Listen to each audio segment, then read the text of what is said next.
précieux que le Seigneur Jésus-Christ. Au temps de Moïse, Moïse va dire dans Nombre chapitre 14, le verset 15, il va dire ceci, que si tu fais périr, si tu fais mourir ce peuple comme un seul homme, vous voyez-vous, si tu fais mourir ce peuple qui porte ton nom, ce peuple qui est appelé de ton nom, ce peuple qui invoque ton nom, ce peuple qui confronte l'adversité en ton nom, si tu les fais mourir ce peuple comme un seul homme, les nations qui ont entendu parler de toi diront, l'Éternel n'avait pas le pouvoir de mener ce peuple dans le pays qu'il avait juré de lui donner. C'est pour cela qu'il l'a égorgé dans le désert. Tu vois, c'est clair. Pour nous, ça se dit d'une manière claire que, Seigneur, si tu le fais, les gens diront que tes promesses que tu as eu à faire, que le réveil arrive, la puissance sera manifeste.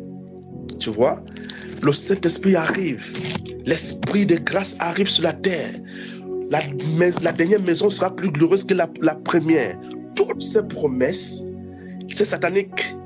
Ces gens de ce monde qui combattent la vérité diront que, ah voilà, le Seigneur n'avait même pas promis de donner le Saint-Esprit, voilà, pour que les tués soient en train de mourir. Voilà, ça veut dire que cette histoire de Dieu n'est pas vraie pour eux. Vous voyez ça? On peut dire ça. Qu'est-ce qui va se passer? Les nations vont blasphémer la vérité, blasphémer contre la vérité. Donc ce soir, on va dire, Seigneur, souviens-toi de tes miséricordes, souviens-toi de tes compassions et amène ton peuple à la puissance, amène ton peuple, à la repentance. Et vous avez remarqué dans le verset 16, verset 17, il va dire quoi? Maintenant que la puissance du Seigneur se montre, dans sa grandeur, comme tu l'as déclaré en disant, l'Éternel est lent à la colère, riche en bonté, il pardonne l'iniquité et la rébellion. Mais il ne tient point le coupable pour innocent. Il punit l'iniquité des pères sur les enfants jusqu'à la 3e et la 4e génération. Voyez pour cela, pardonne, verset 19 va finir par dire ceci, pardonne l'iniquité de ce peuple selon la grandeur de ta miséricorde, comme tu as pardonné ce peuple depuis l'Égypte jusqu'ici. Amen. Je veux que quelqu'un mette ce passage-là dans le groupe. Nombre chapitre 14. Nombre chapitre 14, à partir du verset 15, tu peux pas à partir du verset 13. Tu peux pas à partir du verset 13 jusqu'à 19. Nombre chapitre 14, verset 13 à 19. Voyez-vous? Après l'intercession de Moïse, tu peux continuer jusqu'à 20. La personne qui va noter ça dans le groupe peut continuer jusqu'à 20. Après l'intercession de Moïse, le Seigneur va répondre, il est dit, et l'Éternel dit, je pardonnais comme tu l'as demandé. Oh là là, mes frères, quel privilège, quel privilège, quel privilège. Moïse a eu le privilège que Dieu puisse exaucer sa demande. Pourquoi? Parce qu'il était choisi comme un instrument dans sa maison. Aujourd'hui, nous sommes tous appelés sacrificateurs de la maison de Dieu. Nous sommes tous appelés un peuple royal, un peuple acquis par le sang précieux de Jésus qui nous arrête. Un peuple dont Dieu exerce sa miséricorde. Un peuple qui est dans la maison de Dieu. Nous sommes appelés le corps même de Jésus. Jésus donc qui a reçu tout l'amour du Saint-Esprit, tout l'amour de Dieu en lui. Donc qu'il peut pardonner à tout moment. Voyez-vous, Moïse a été pour un temps serviteur de la maison du Seigneur, mais Jésus-Christ demeure et nous sommes son corps. Alors si Dieu a pu pardonner, exaucer les prières de Moïse, à combien plus forte raison, peuple du Seigneur, Dieu exaucera vos prières, vous donc, nous donc qui avons reçu par la grâce de Dieu le sang de la miséricorde, le sang de son propre Fils qui a coulé pour nous afin de nous pardonner. L'Éternel dit quoi? Et l'Éternel dit, je pardonne comme tu l'as demandé. Mais je suis vivant et la gloire de l'Éternel remplira toute la terre. Alléluia. Mais je suis vivant et la gloire de l'Éternel remplira toute la terre. Alléluia. Alléluia. Alléluia. Alléluia. Tous ceux qui ont vu ma gloire et les prodiges que j'ai fait en Égypte dans le désert et qui m'ont tenté 10 fois et qui n'ont point écouté ma voix, écoutez bien. Écoutez bien. Tout cela, il dit, tous ceux qui ont vu ma gloire, tous ceux qui ont vu ma gloire. C'est ceux qui ont déjà vu comment Dieu peut utiliser des hommes. Comment Dieu peut opérer des prodiges, des miracles, des prodiges, des choses extraordinaires. Mais que jusque-là, ils sont partis tremper la main. Tremper la main dans la magie, dans la sorcellerie, dans les gris-gris, dans les choses abominables et amener ça à l'église. Oh là là. Oh mes frères. Imaginez seulement un seul instant que les gens n'écoutent pas la voix de la repentance. Tous ceux qui ont vu ma gloire, ça nous concerne aussi nous tous aujourd'hui. Et ici, ce n'est pas pour nous juger, mais c'est pour nous mettre en garde. Ce n'est pas pour nous juger, mais c'est pour nous mettre en garde. Nous avons connu l'amour du Christ. Il était insulté. Il ne rendait pas d'insultes. C'est sa gloire comme ça qui était traînée on a frotté sa gloire au sol comme ça. C'est sa gloire comme ça qui était ridiculisée, méprisée. On l'a frappé. Il ne rendait pas de coups. On l'a insulté. Il ne rendait pas d'injures. On a déchiré ses vêtements, il ne bagarrait pas, il ne luttait pas, il n'engueulait pas, il marchait, il était obéissant à la parole de Dieu. Donc le Saint-Esprit nous interpelle aujourd'hui, bien-aimés, que ce soit également comme ça. Il est temps pour nous d'être les imitateurs véritables du Seigneur Jésus-Christ de Nazareth. Il est temps pour nous d'être les véritables imitateurs du Seigneur Jésus. Donc, ce soir, nous avons la grâce que ces avertissements nous parlent et nous pouvons maintenant nous tenir maintenant là sur sa robe. Nous pouvons maintenant nous tenir maintenant ce soir pour dire Seigneur, comment moi qui suis rempli de chair, je peux t'obéir? J'ai besoin de ton Saint-Esprit. J'ai besoin de ton assistance. J'ai besoin de ta conduite. J'ai besoin d'avoir un cœur qui t'obéit et non un cœur rebelle. C'est toi, Seigneur, tu es capable de me l'accorder dans le nom de Jésus de Nazareth. C'est bien quand Dieu nous reprend, parce qu'il voudrait que nous allons à lui pour prendre ce qui est meilleur. Oui, mes frères, nous sommes heureux, nous qui recevons des réprimandes de la part du Seigneur. Cela montre que nous ne sommes pas des enfants illégaux, mais que nous sommes véritablement nés de lui. Et il veut ce qui est parfait en nous. Alors quand il nous reprend, c'est enfin que nous retournons à lui pour prendre ce qui est juste et ce qui est meilleur. Oui, mes frères. Oui, mes frères. Ça, c'est ce qui concerne le peuple du Seigneur. Je ne sais pas pourquoi, ça me dérange aussi de parler ça ici. Je voudrais être tenu comme ça en pleine assemblée afin que le peuple qui sera là puisse entendre ces paroles-ci. Afin que cette prédication puisse être prêchée ce jour-là. Oh là là. Mais vous êtes bénis, vous qui êtes là maintenant. Puisse-vous faire bon usage. Puisse-vous maintenant, vous qui écoutez ça maintenant, faire bon usage. Qu'aujourd'hui, la crainte du Seigneur habite ton cœur. Si tu as la foi, reçois maintenant, comme je parle, la crainte de Dieu.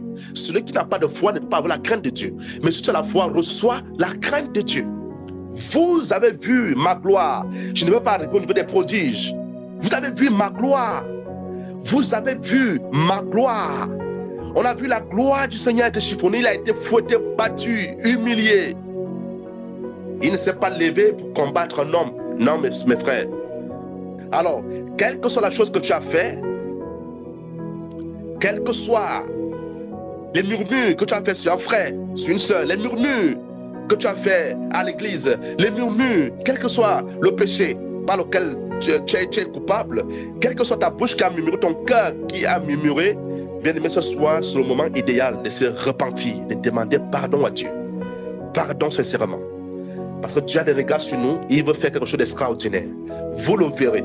Plusieurs d'entre vous, à partir de ce soir, je le dis au nom du Seigneur Jésus-Christ, commenceront à voir des songes, des révélations, des visions où Dieu visite son peuple par son Saint-Esprit. Vous allez commencer à le voir. Vous avez déjà vu ça par le passé, mais ces visions vont revenir encore d'une manière, comment ça appelle ça? D'une manière plus précise. D'une manière précise. Ça va revenir encore, ça va revenir encore, ça va revenir encore. Pour nous réveiller, pour nous révéler que bientôt il arrive. Préparons-nous. Alors, on arrive au niveau des prodiges. J'ai fait en Égypte, dans le désert. Le désert qui est le lieu de tentation. J'ai fait des prodiges. Au désert. Le désert est le lieu où Dieu éprouvait son peuple. Tu vois? Le désert est le lieu où Dieu éprouvait son peuple. Et bien évidemment, l'Église aujourd'hui est en train de passer son désert. Parce que nous constatons l'absence du Saint-Esprit. Nous sommes éprouvés dans notre foi. Nous sommes éprouvés dans notre bonne foi si nous sommes véritablement sincères, si nous aimons véritablement Dieu. Et si quelqu'un dit qu'il aime Dieu, il doit aimer le frère. Si quelqu'un dit qu'il aime Dieu, il doit aimer la sœur. Si quelqu'un dit qu'il aime Dieu, il doit craindre Dieu, il doit craindre la parole de Dieu. Aucun homme ne doit pas passer devant la parole de Dieu. C'est Dieu qui vient avant toute chose. Et sa parole qui doit être respectée. C'est ce que Dieu nous exige maintenant. Oui, mes frères. Oui, mes précieux frères. Nous sommes maintenant dans notre désert où nous sommes éprouvés par le Seigneur, où le Saint-Esprit éprouve notre loyauté. Et dans ce désert, il permet que nous grignotons, nous palpons la puissance du Saint-Esprit. Nous pouvons pouvoir prier pour un malade, le malade est guéri, prier pour quelqu'un qui est possédé, le démoniaque est délivré. Nous pouvons prier, crier à lui pour quelque chose et nous avons la solution sur ce que nous avons demandé au Seigneur. Dans ce désert-là, il nous fait éprouver, il nous fait goûter à ses privilèges, à sa puissance, à son Saint-Esprit, à sa gloire, aux choses à venir. Il nous fait goûter à ça, il fait goûter aux prémices du Saint-Esprit. Mais quelle est notre attitude? Quelle est notre attitude? Mes frères, ne tentons plus le Seigneur. Ne tentons plus le Seigneur. Il est dit cela qu'ils ont tenté le Seigneur 10 fois. Ils n'ont pas écouté sa voix. Il a dit que tous ceux-là qui l'ont tenté dans le désert ne verront point le pays que j'ai juré de donner à leur père, de donner à leur père. Tous ceux qui m'ont méprisé ne le verront point. Mépriser, tu ne veux pas dire que Dieu, je te méprise. Comme notre frère Julien nous a souvent dit, mépriser, tu ne veux pas dire Dieu, je te méprise. Méprise ton frère. Tu es en train de mépriser Dieu. Et là, en train de dire, si tu méprises ton frère comme ça, avant même que le Saint-Esprit ne vienne, qu'en serait-il quand il sera là? Tu pourras le détruire.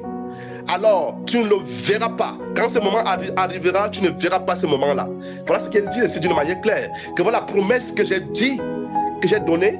Mais dans cette attitude-ci, c'est ce que vous avez, cela. Mais si vous continuez comme ça, vous ne verrez pas ce moment-là. Voilà pourquoi on parle du châtiment. Voilà pourquoi on parle du châtiment. Ces pasteurs qui gonflent, ces prophètes qui ont gonflé, qui prennent beaucoup de gloire, qui prennent des richesses, qui prennent beaucoup d'honneur. Leurs noms sont plus grands que le nom de Jésus. Le Seigneur dit, ils ne verront pas ce moment de réveil qui arrive sur la terre. Ça, pour eux, c'est irréversible. Pour eux, c'est irréversible. Pour eux, c'est irréversible. Le Seigneur dit, ils ne verront pas ce moment de gloire qui arrive sur la terre, sauf seulement s'ils se repentent, sauf seulement s'ils diminuent, sauf seulement s'ils acceptent d'être diminués. Et s'ils n'acceptent pas, Dieu dit, ils ne verront pas ce moment de gloire qui arrive. Voilà ça, mes frères. Alors le réveil arrive. Petit troupeau, ce réveil est pour toi. Alors reste fidèle. Reste fidèle à ton maître, petit troupeau. Reste fidèle à ton berger, petit troupeau. Écoute ton berger, petit troupeau. Écoute la voix de ton berger, petit troupeau. Écoute la voix de ton berger, petit troupeau. Ne crains rien, petit troupeau. Respecte seulement la voix de ton berger, petit troupeau. C'est tout ce qui t'est demandé. C'est tout ce qui t'est demandé, petit troupeau. C'est tout ce qui t'est demandé. Voyez-vous? Voyez-vous? Il dit, et parce que mon serviteur, ce soir, je crois qu'ils sont assemblés avec les Caleb et les Josué. Vous êtes les Caleb, vous êtes les Josué, parce que vous êtes des hommes de foi qui croyaient la parole de Dieu. Aujourd'hui, Dieu avertit son peuple. Qui sont ceux qui croient? Plusieurs ne croient même pas. Voyez-vous cela? Plusieurs ne croient même pas. Plusieurs ne croient même pas. Mais Caleb et Josué ont cru quand Dieu leur a annoncé ces merveilles-là. Quand Dieu les a envoyés explorer Canaan. Aujourd'hui, Dieu envoie ses serviteurs explorer Canaan afin de ramener les fruits vers son peuple. Et dit, lèvons-nous maintenant et possédons Canaan. Mais qui sont ceux-là qui sont en train de croire? Qui croient aux avertissements? Qui croient que le jugement arrive à l'église? Le jugement commence à la maison avant de s'abattre sévèrement dans le monde. Car le Saint-Esprit viendra avec un terrible jugement pour juger des principautés, des esprits méchants, des démons, des princes dans les lieux célestes, des esprits de mort, des puissances des ténèbres, des puissants, des hommes assis sur les esprits démoniaques. Dieu va juger la terre, Dieu va juger le monde, Dieu va les confronter, Dieu va les exposer. Souvenez-vous, aucun démon égyptien n'a fait face à Moïse quand Moïse avait été roi. Aucun démon n'a fait face à aucun démon du monde n'a fait face à Moïse quand Moïse, avec la famille d'Israël, ont confronté tout le monde entier avant de posséder Canaan. C'est ce qui arrive à l'église. L'église va confronter le monde entier avant d'être enlevée en avant de partir à l'enlèvement, l'Église va confronter le monde entier. Va confronter le monde entier. Des batailles, des combats spirituels. Des combats spirituels, des combats physiques. La justice de Dieu triomphera de ce monde avant que l'enlèvement ne soit venu. Oui, mes frères. Oui, mes frères. Voilà ce qui attend l'Église. Voilà ce qui attend l'Église. Je veux un frère qui me met ce chapitre qui soit en train de lire dans le groupe. Ou une sœur qui me met ça dans le groupe. Je veux que ça soit dans le groupe. Je veux que ça soit dans le groupe.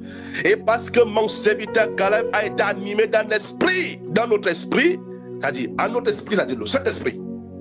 Lui, il ne s'est pas assemblé avec des gens qui doutent la parole de Dieu, qui écoutent aujourd'hui et qui demain ils oublient.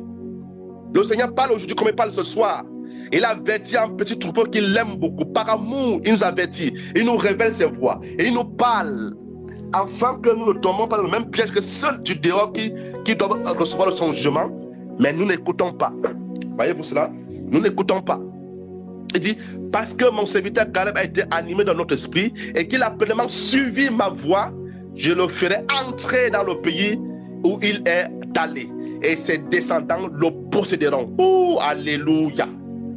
Alléluia. Alléluia. Donc ce soir, je crois que je suis avec les Caleb et les Josué. Des personnes de foi. Des personnes de foi. Des personnes de foi. Des personnes de foi.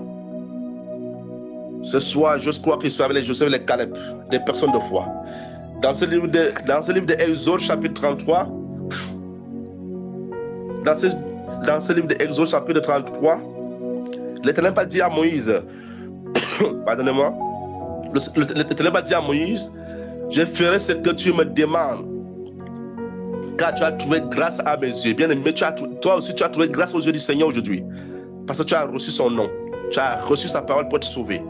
Tu as trouvé grâce devant le Seigneur. Alors tu peux demander au Seigneur quelque chose de bon aujourd'hui pour l'Église, le Seigneur te l'accorde. L'Éternel dit à Moïse, je ferai ce que tu me demandes, car tu as trouvé grâce à mes yeux. Je te connais pas ton nom. Alléluia. Moïse dit, fais-moi voir ta gloire. L'Éternel répondit, je ferai passer devant toi toute ma bonté et je proclamerai devant toi le nom de l'Éternel. Je fais grâce à qui je fais grâce et miséricorde à qui je fais miséricorde. Alléluia. Amen. Amen. Amen. Amen. Amen.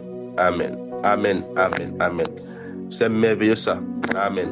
Amen. Amen. Amen. Amen. Amen. Amen. Amen. Amen. Amen. Amen. Amen. Amen. C'est merveilleux ça. C'est tout simplement merveilleux. Amen. Amen. Amen. Amen. Tu as trouvé grâce devant le Seigneur. Tu as un peuple qui a trouvé grâce devant Dieu. Souvenez-vous, l'Écriture déclare que il a dit de Moïse que je ferai ce que tu me demandes parce que tu as trouvé grâce à mes yeux. Mais la parole est révélée aux pécheurs comme nous, que nous avons reçu de lui grâce sur grâce. Donc Moïse a reçu la grâce, mais nous avons reçu de Dieu par Jésus-Christ grâce sur grâce. Donc ce soir, prépare-toi à être le réparateur des brèches ce soir, ou la réparatrice des brèches ce soir. Par ta prière de foi, tu peux faire pleuvoir l'Église une très grande miséricorde pour plusieurs frères et sœurs qui étaient dans le péché. Qui étaient dans le péché. Tu peux faire quelque chose de bon pour eux ce soir par une bonne prière de foi. Par une bonne prière de foi. Merci Seigneur. Merci Seigneur. Merci Seigneur. Merci Seigneur Jésus. Merci Seigneur Jésus-Christ. Bien-aimés, si vous êtes prêts, merci Seigneur Jésus-Christ.